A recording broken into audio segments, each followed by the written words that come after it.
अब बाध्यता नेपालमै बस्ने रहर त हुन्छ, त्यही पनि नेपालमा बेरोजगारीका समस्याले कारणले गर्दा चाहिँ कोरिया आउने रहर सबैलाई चाहिँ हुन्छ। यो अवस्थामा चाहिँ आफ्नो भविष्य बनाउनका लागि म आज तपाईँलाई कोरियाका गाउँ घरहरू, यहाँका विकासहरू यो भिडियोमा कैद गर्ने कोसिस गर्दैछु। कहाँबाट कुन ठाउँबाट भिडियो राख्नु भएको छ कमेन्ट गरिदिनु होला। भिडियोलाई धेरैभन्दा धेरै सेयर गरिदिनु होला है त। कोरियाका गाउँघरहरू नेपालभन्दा चाहिँ एकदमै सफा सुग्घर म तपाईँलाई आजको भिडियोमा देखाउन गइरहेको छु। नमस्कार आदरणीय सम्पूर्ण दर्शकबिनहरू, यहाँहरूलाई हार्दिक स्वागत छ। मेरो नाम हो भूपाल बजगाई। यति बेला म दक्षिण कोरियाबाट यो भिडियो तपाईँ माझमा प्रस्तुत गर्दैछु। दक्षिण कोरियाका घरहरू यी देख्नमा चाहिँ ससाना भए पनि तपाईँहरूले देख्नमा चाहिँ ससाना यत्रो देख्नु भएको छ भिडियोमा होइन। अब मैले प्रत्यक्ष देख्दाखेरि त अलिकति ठुला देखाएको छु भनेपछि भिडियोमा त ससाना देखिया होलान्। यी घरहरू साना भए पनि एकदमै सुविधा सम्पन्न, नेपालमा कुनै मन्त्रीले बस्ने मन्त्री क्वार्टर भन्दा पनि सुविधा सम्पन्न घरहरू छ नि। चाहिँ जाडोमा चाहिँ तातो बनाउने होइन, तातोमा चाहिँ चिसो बनाउने विभिन्न सुविधायुक्त घरहरू। यी चाहिँ अब त्यो आधारका डिजाइनमा चाहिँ बनाइएको हुन्छ क्या कोरियामा चाहिँ। हेर्नुहोस् है, देख्नमा साना, मैले तपाईँलाई घरहरू पनि देखाइरहेको छु। यो कोरियाको गाउँ बस्तीहरू कति साना हुन् यी घरहरू। यता यी कोरियाका गाउँमा चाहिँ यस्तो राम्रो बाटाहरू, यी बाटाहरू कति सफा हुन्। यता अब यी कृषि एकदमै अब कृषि उत्पादन हुने धान गहुँहरू उत्पादन हुने क्षेत्र भएका कारणले गर्दा यहाँ चाहिँ अब धानहरू लगाइन्छ र यतातिर पनि धानहरू छन् र उतातिर चाहिँ स्याउहरू, उता स्याउ सुन्तला विभिन्न चाहिँ लगाइन्छ। र अगाडि चाहिँ अब म तपाईँलाई देखाइरहेको छु, यो चाहिँ कम्पनी हो। त्यो कम्पनीमा चाहिँ थुप्रै नेपाली अब पनि हुनुहुन्छ। त्यहाँ चाहिँ विभिन्न विदेशी कामदारहरू पनि हुनुहुन्छ। यो यता चाहिँ अब 80बाट अब हिउँ पर्न सुरु भइसकेको छैन। यतातिर अब यो पुरै खुर्सानीहरू, बाली नालीहरू चाहिँ सबै सुकिसकेको छ। यो देख्नुहुन्छ खुर्सानीहरू पनि सबै सुकिसकेको छ।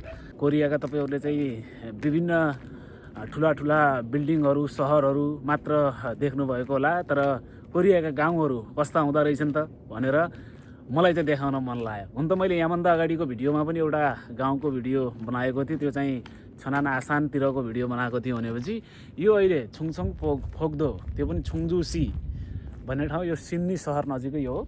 यो यताको यो ठाउँ चाहिँ यो यहाँ चाहिँ सार्वजनिक मेसिनहरू छन्। यहाँ चाहिँ विभिन्न अब धान बालीहरू त्यो कुटाउनका लागि होइन, यहाँ चाहिँ सार्वजनिक मेसिनहरू छन् र गाउँठाउँमा हुन्छ नि मेसिनहरू चाहिँ सबैले मिलेर खरिद गर्ने अनि त्यसपछि चाहिँ पालो गरी चाहिँ अब त्यो मेसिनलाई चाहिँ प्रयोग गर्ने, जसलाई काम आउँछ त्यो चाहिँ प्रयोग गर्ने भन्ने खालको हुन्छ नि। त्यस्तै यो मेसिन राख्ने ठाउँ हो। र यतातिर कोरियाको यो बाटो, यो सडक हो भनेपछि यो सडकको छेउमा पनि तपाईँ देख्न सक्नुहुन्छ। यहाँ चाहिँ अब जाडोको समय भएका कारणले गर्दा माथि प्लास्टिक ढाकेर तल प्याजहरू लगाइया छ। त्यो डिस भन्छन् नि नेपालतिर चाहिँ। अब पहिला सुरुमा चाहिँ अब केबुल लाइन ती नआएको कारणले गर्दा डिस लगाइन्थ्यो, डिस जडान गरिदिन्थ्यो, विभिन्न च्यानलहरू आउँथे होइन। हो त्यस्तै घरमा चाहिँ देख्न सक्नुहुन्छ डिस जडान गरिएको छ। दक्षिण कोरियाको यो हेर्नुहोस् है, यो चाहिँ एक्सर्साइजका लागि बनाएको यो बस्ने प्रतीक्षालय पनि छ होइन। यहाँ चाहिँ थुप्रै विभिन्न नागरिकहरू आएर पनि यहाँ हामीले पनि व्यायाम गर्न पाइन्छ। यहाँ चाहिँ ट्याक्कै व्यायामहरू गर्न पाइन्छ। उता हेर्नुहोस् त, एक्सर्साइज गर्नका लागि एउटा यो सानो गाउँमा पनि यसरी चाहिँ बनाएका छन्। यहाँको नगरपालिकाले भनौँ होइन, कोरियन सरकारले भनौँ, नागरिकका लागि चाहिँ एकदमै राम्रो व्यवस्थापन। र कोरियाका सडकहरू हेर्नुहोस्, यो गाउँ जस्तो ठाउँमा पनि सडकहरू कति राम्रा हुन्। यहाँ धेरै मात्रामा बसहरू चल्दैन होइन। कतिखेर अब गाडीहरू उतातिरको बाटोतिर चाहिँ गाडीहरू आउने गर्छ भनेपछि यहाँ चाहिँ ससाना अब आफूलाई आवश्यक पर्ने आफ्नै निजी गाडीहरू होइन, कामका उद्योग कल कारखानाका लागि अब चलाउने ससाना गाडीहरू चाहिँ हिँड्छन्। ठुला बसहरू चल्ने गाडी चाहिँ उतातिर। अब देख्नुहोस् यो कोरियाका प्रत्येक घरहरूमा चाहिँ गाडीहरू छन्। यहाँ चाहिँ विदेशतिर गाडी भनेको सामान्य हो। यो ट्र्याक्टरहरू छन्, यतातिर पनि गाडीहरू छन् होइन, घरमा। यता म तपाईँलाई देखाउन चाहन्छु है, यता चाहिँ फोहोर व्यवस्थापन। यो दक्षिण कोरियाको फोहोर व्यवस्थापन, यसरी फोहोर व्यवस्थापन गरिन्छ। हेर्नुहोस् यो ससाना गाउँमा चाहिँ आफ्नो घरमा भएको फोहोरहरूलाई चाहिँ यहाँ ल्याएर चाहिँ सङ्कलन गरेर राख्नुपर्ने हुन्छ।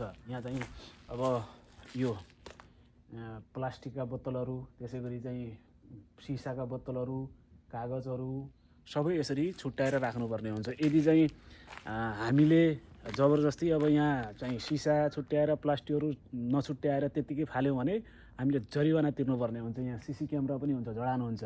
हामीले चाहिँ अत्याधिक मात्रामा जरिवाना तिर्नुपर्ने हुन्छ। यहाँका नागरिकहरूले सबै छुट्याएर फरक फरक तरिकाले छुट्याएर पोलिथिनमा बाँधेर चाहिँ राख्ने गर्दछन् र एकमुष्टैपछि अब गाडी आएर उठाएर फोहोरहरूलाई चाहिँ अब फाल्ने ठाउँमा चाहिँ फाल्ने गर्नुहुन्छ। र यो बस्तीका नागरिकहरू धेरै ठुलो बस्ती पनि छैन, यो बस्तीका प्रत्येक नागरिकहरू चाहिँ यही ठाउँमा ल्याएर आफ्ना घरका फोहोरहरू अब मल हुने कुहिने सामानहरू त अब आफ्नै घरमा विभिन्न ठाउँमा फाल्ने भयो भनेपछि प्लास्टिकका बोतलहरू त्यस्ता फोहोरहरूलाई चाहिँ यहाँ सङ्कलन गरेर राख्ने गरिन्छ। यतातिर कोरियाको देख्नुहोस्, अहिले हिउँ पर्ने भएको कारणले गर्दा चाहिँ बालीहरू चाहिँ अहिले छैन, सबै चाहिँ अब केही उत्पादन हुने चाहिँ प्लास्टिकले ढाकिसकेको छ। भनेपछि यो के उद्योग हो, ससानो उद्योग छ, आज चाहिँ बन्द छ जस्तो लाग्यो मलाई। बन्द छ होइन, हिजोसम्म चाहिँ खुल्ला थियो। हाम्रो पेजमा तपाईँहरूले चाहिँ विभिन्न सूचना समाचार, विभिन्न मनोरञ्जनका भिडियोहरू चाहिँ मैले राख्ने गर्दछु र आजको भिडियोमा कोरियाको गाउँ तपाईँलाई मैले देखाइरहेको छु र यतातिरको बस्तीबाट छिर्छु, म तपाईँलाई देखाउँछु। यताबाट यो बस्तीतिर पनि छिर्छु। कोरियाका यी खेतबारीमा अब हाम्रो नेपालमा त अब किसानले बेलैमा मल पाइँदैन, मल पाए पनि पानी पाउँदैन, बेलैमा बिउ पाउँदैन होइन। कोरियामा चाहिँ घर घरमा मल पाइन्छ, घर घरमा बिउ, घर घरको ढोका ढोकासम्म बिउ आउँछ र पानीको व्यवस्थापन पनि हेर्नुहोस् है। यता चाहिँ अब यहाँ धानहरू उत्पादन हुन्छ भनेपछि यो खेतीको यो खेतको छेउमा चाहिँ कुलाका नहरहरू यस्ता छन् प्रत्येक ठाउँमा। यो ठाउँमा मात्र होइन कि अब उतातिर पनि त्यस्तै छ, यता पनि त्यस्तै छ। यहाँ चाहिँ कुनै पनि कुराको अपुग छैन। यहाँको सरकार चाहिँ किसानसँग चाहिँ एकदमै नजिक छ। केही कुरा गरौँ भने पनि त्यसको बजार व्यवस्थापनकरण अनि कृषकहरूलाई सेवा सुविधाका कारणहरू सबै चिजमा एकदमै परिपक्व भएका कारणले गर्दा कोरियाले एकदमै छलाङ मारेको छ। उतातिर गाई फार्म छ, उतातिर गाई फार्म, उतातिर च्याउ खेती उता अगाडि चाहिँ भिडियोमा चाहिँ मैले तपाईँलाई चाहिँ देखाइरहेको छु। त्यहाँ चाहिँ फेरि गाई फार्म छ। हरेक कुराहरू चाहिँ यहाँ चाहिँ हेर्नुहोस्। अब पानीको कुराहरू, यो खेतसम्म चाहिँ पानीको सेवा सुविधा यस्तो छ। यहाँ चाहिँ यति ठुलो पानीका नहरहरू आउँछन् कि अहिले त अब जाडोको समयमा सिजन नभएका कारणले गर्दा पानी अब आउन बन्द गरिएको छ होइन। अब यहाँ सिजनको समयमा चाहिँ पानीको अभाव हुँदैन। कृषकहरूलाई यदि पानीको आवश्यकता पर्यो भनेपछि खेतबारीमा हाल्नका लागि पानीको अभाव हुँदैन। यो ससाना नहर भए पनि यहाँबाट अब पानी निकासी गर्नका लागि यसरी पाइपहरू जडान गरेर खेतसम्म पुग्ने व्यवस्थापन गरिया हुन्छ। अनि बाटोहरू